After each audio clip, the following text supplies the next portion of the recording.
Alors, bonjour à toutes et tous, c'est les actions furieuses du week-end, hein, on est samedi comme d'habitude, hein. L'avertissement, cette vidéo est uniquement à but pédagogique, je partage simplement mes propres avis et réflexions. Les actions présentées ne sont en aucun cas des conseils d'achat ou de vente et vous êtes seul responsable de vos investissements. Pour me suivre, c'est comme d'habitude sur Twitter, @trendfrance, et on passe directement à la citation du jour. J'ai raté plus de 9000 tirs dans ma carrière, j'ai perdu près de 300 matchs, 26 fois on m'a fait confiance pour tirer le coup gagnant du match et j'ai raté. J'ai échoué encore et encore dans ma vie et c'est pourquoi j'ai réussi, c'est de Michael Jordan. Alors, le CAC, on en a parlé hier soir, hein, pas terrible, même malgré voilà, une journée à plus 3,55, c'est déjà pas mal, hein, ça fait toujours du bien, mais c'est toujours baissier. On est toujours en dehors de la zone de force au sens de l'indicateur extra-trend, hein. L'indicateur extra-trend, c'est celui qui est sur mes graphes.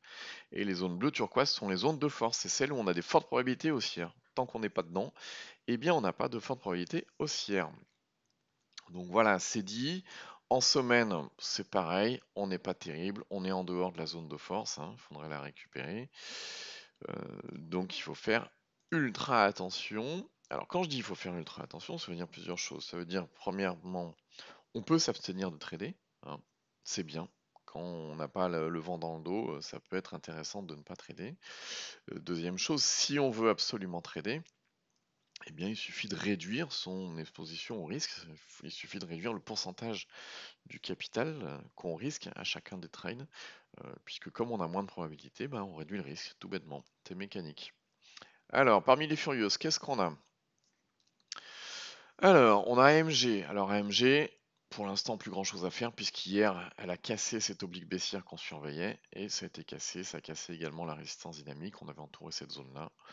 Donc, AMG, pas mal du tout. Pour l'instant, rien à faire. Si jamais vous l'avez loupé, il y a peut-être une seconde chance ici. Le dernier plus haut, sur la cassure au dernier plus haut. Donc on verra hein, ce qui se passe. Ce qui serait le plus intéressant, c'est que ça construise avant de casser, de manière à ce que peut-être il y ait une bougie peu volatile, une bougie cadeau qui permette de rentrer à moindre frais. Mais rentrer là avec cette volatilité-là, ça fait des stops loin. Faire des stops loin, ça veut dire qu'on réduit la taille de ses positions. Si on réduit la taille de ses positions, ça veut dire également qu'il nous faut un ratio gain sur risque important, puisque le risque est important, donc il nous faut un ratio de gain important. Donc c'est pas franchement une situation favorable. Mais donc ce serait intéressant que ça construise avant, et là ce serait plus intéressant. On a Carrefour donc qui a cassé l'oblique baissière qui était là. Donc à chaque fois, hein, je vous le dis, hein, toutes les actions que je montre sont en zone de force dans leurs différentes unités de temps. Et quand elles ne le sont pas et qu'on joue un scénario de propagation, je le signale. Dassault, Dassault très bien, on a eu cette cassure avant-hier, on surveillait premièrement, alors ça fait un moment qu'on la surveille, hein, il y a eu pas mal de cassures, etc. La dernière fois qu'on la surveillait, c'était la cassure de la résistance dynamique ici, la ligne de trend. Après, on a surveillé la cassure du dernier plus haut. C'est pour ça hein, que je vous montrais AMG, hein, c'est grosso modo la même configuration. Et puis, bah, hier, ça a poussé, poussé, poussé. Donc, ceux qui sont pas dessus, c'est pas le moment pour faire une entrée. Par contre, avec une belle poussée comme ça, on peut s'attendre à ce qu'il y ait une consolidation derrière. Et un affaiblissement des volumes, un affaiblissement de la volatilité. Et là, par contre, ça peut présenter un point d'entrée intéressant. Donc Dassault, je vous le rappelle, pourquoi on l'a suit depuis si longtemps? C'est parce que voilà, on guettait d'abord la création de la zone de force, ici bleu turquoise sur l'indicateur extra-trend, la cassure de la résistance dynamique ici, et puis là ça fait un mois que ça pousse pas mal, en semaine pareil, etc. D'où l'intérêt, je le signale à chaque fois, hein, d'envisager des scénarios de propagation du signal. Parce que derrière, on prend un point d'entrée qui lui est à faible risque, et puis derrière, ça se propage dans les unités de temps supérieures jusqu'à créer une tendance long terme. Ça, c'est intéressant. NJ. NJ, on a regagné la zone de force, on a cassé la résistance dynamique. Prochaine étape, c'est la cassure de cette zone-là qui résiste. Et celle-ci, elle peut être intéressante, effectivement. On voit qu'il y a du volume, il y a pas mal de choses. NJ, si on regarde en mensuel, voilà, on est en pleine zone de force, on a cassé la résistance dynamique, on est bien. NJ, c'est pour ça qu'on la suit depuis un moment, hein, l'oblique baissière, la cassure résistance dynamique, le dernier plus haut, etc.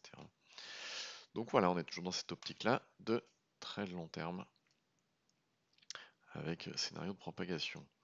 Eramet, Pareil, super, ça pousse, ça pousse, ça pousse. Alors, il y a eu quelques difficultés pour casser la résistance dynamique qu'il y a eu là, mais malgré tout, ça pousse. Française d'énergie, celle-ci magnifique. On avait effectivement une belle contraction de volatilité. On voit qu'il y a une volatilité de plus en plus faible. Les cours sont comprimés et boum, ça pète derrière. Il y a du volume et ça part. Donc vraiment bien, hein. D'ailleurs, Française d'énergie depuis la cassure, ça fait quasiment 20%, donc c'est plutôt bien. Fugro, alors Fugro, on va se mettre en unité mois pour bien voir ce qui se passe. Le scénario, c'est quoi? Propagation du signal, c'est-à-dire qu'on prendra une entrée sur une unité petite et ça se propagerait sur les unités de plus en plus grandes jusqu'à venir ici sur le mensuel et casser la résistance dynamique, ce qui indiquerait que derrière on aurait un mouvement long terme. Alors on n'est pas là pour l'instant. En semaine, comment ça se passe? Eh bien en semaine, on a cette oblique baissière là. Il y a eu une première tentative de cassure cette semaine. Donc ce qu'on va guetter, c'est que la semaine prochaine, on a déclenché la zone de force. Donc ce qu'on va guetter, c'est la cassure de cette résistance oblique qu'il y a là et le fait de s'éloigner de la résistance dynamique, parce qu'en fait c'est ça qui nous bloque, hein, ni plus ni moins. En journalier, bon, on va chercher des points d'entrée à faible risque. Vous voyez par exemple la grosse volatilité des bougies qu'il y a là, ça c'est du grand risque. Par contre, cette bougie-là, c'est du faible risque. Alors effectivement, la sortie elle a été par le bas, mais d'une bougie comme ça, quand il y a une sortie par le haut, ça permet d'avoir un stop court, ça permet d'avoir un très bon ratio gain-risque, ça permet de charger la position pour un risque équivalent. C'est super quoi.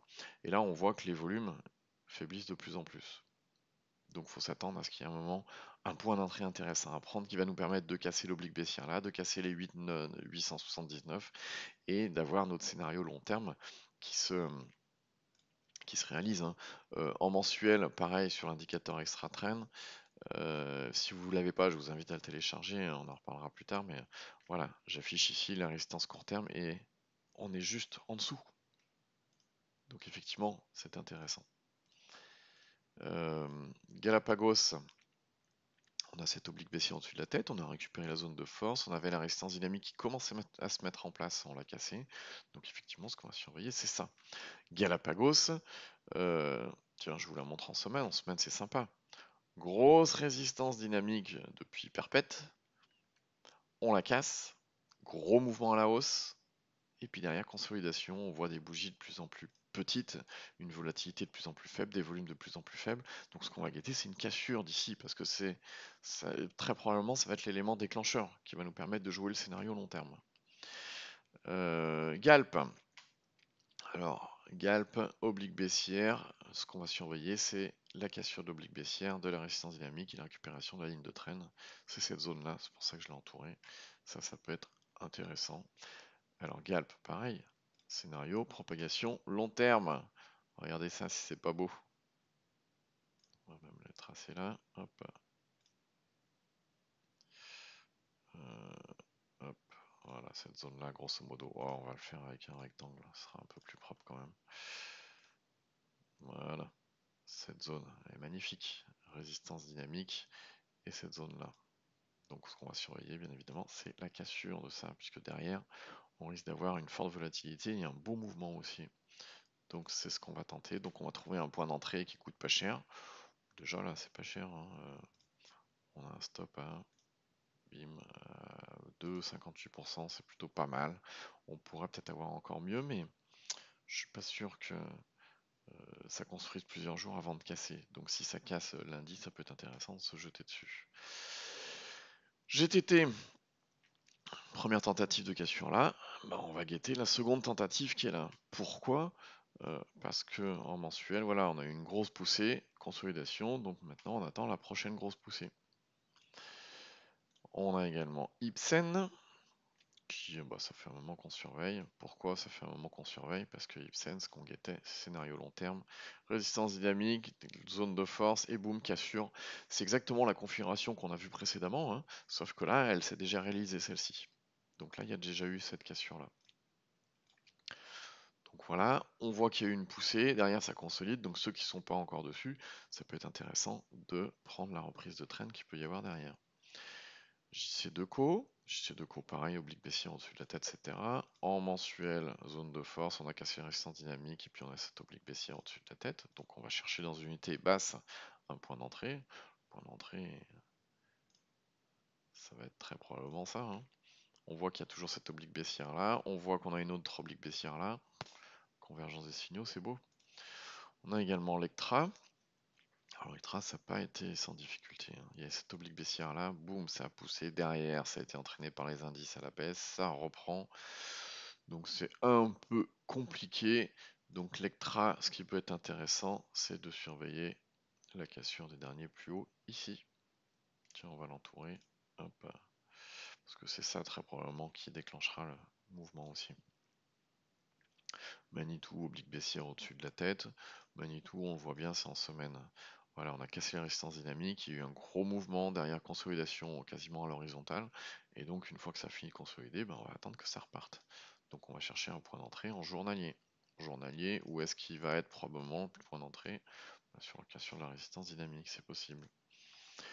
De résistance oblique, pardon. Morel et Prom, pareil, cassure de résistance oblique entraînée par les indices derrière, etc. Il y a eu du volume malgré tout, et il résiste plutôt pas mal. Morel et Prom, ce qui est très très intéressant, c'est quoi? C'est le mensuel. On est juste en dessous de la résistance dynamique, on a déjà déclenché la zone de force, donc on va surveiller bien évidemment la cassure de cette résistance dynamique et descendre les UT en semaine et en mois pour trouver un point d'entrée correct. Ordina, voilà, on a ce couloir baissier là, on a la cassure de la résistance oblique là et la résistance dynamique là pour récupérer la zone de force. Donc voilà, on va surveiller ça tout bêtement. On a quoi d'autre? On a Recticel. Alors Recticel, c'est pas pour rentrer comme un malade dessus, etc. Simplement, là, on est sur la résistance dynamique. Donc, il est possible qu'il y ait derrière, il y ait mouvement, volatilité, etc. Par contre, en journalier, il y a déjà une sacrée volatilité. Si on rentre là, ça veut dire qu'il va nous falloir un stop super large, etc. Donc, on va devoir mécaniquement réduire la taille de la position. Donc, il va nous falloir un ratio gain-risque supérieur, etc. Parce que si on met un stop, je sais pas, par exemple sur la précédente bougie, euh, pour avoir trois fois le gain, il faudrait qu'on arrive à 24, un truc comme ça. Donc pour l'instant, aucun intérêt. Par contre, il faut la garder sous le coude, parce que en semaine, on n'est pas loin des plus hauts. On a vu pousser, consolidation, là ça repart progressivement. Donc oui, on peut regarder dans la semaine qui vient. La semaine qui vient, c'est 5 jours. Dans les 5 jours, il y a peut-être un jour, il va y avoir une opportunité incroyable, avec une petite bougie, avec faible volatilité, etc. Où on va prendre la cassure du haut de la bougie et ça va partir. Donc ça c'est intéressant à surveiller, à se mettre sous le coude. Thalès, bah, il y avait cette oblique baissière là, ça a cassé. Thalès, ce qui était intéressant, c'est quoi? C'est en mensuel. Regardez ça, c'est pas beau. Alors, il y avait déjà eu hein, une première tentative ici. Là, celle-ci, elle passe. Il y a la création de la zone de force. Donc maintenant, on est en zone de force. On a cassé la résistance dynamique. En semaine, pareil, cassation de résistance dynamique qui est super bien matérialisée, hein. On voyait que c'était ce qui bloquait. Et en jour, hop, voilà, on est pas mal. Alors j'en parle assez peu de ces valeurs-là, genre Thalès, parce que c'est pas des valeurs très rapides. Donc j'en parle assez peu. Mais bon, la volume, etc., c'est pas mal. Si c'est une valeur que vous guettiez, bah, là pour le coup, il y a un intérêt.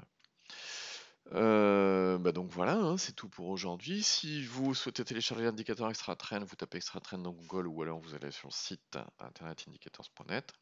Ça vous permet de connaître toutes les zones de force sur les valeurs que vous suivez et d'intervenir par exemple uniquement sur ces zones de force. Et dès que vous avez plus de probabilité haussière, boum, vous partez et voilà, vous avez fait vos trades, quoi. Ça permet également d'avoir les résistances dynamiques et donc sur les cassures derrière, les mouvements haussiers, volatiles, etc. Donc voilà, et puis bah, n'hésitez pas à mettre un commentaire s'il vous plaît. Si vous découvrez cette chaîne, vous cliquez sur s'abonner, la petite cloche, comme ça vous êtes alerté en temps direct, en temps réel, pardon, dès que je publie la vidéo. Et sur ce, je vous souhaite un bon week-end et je vous dis à lundi.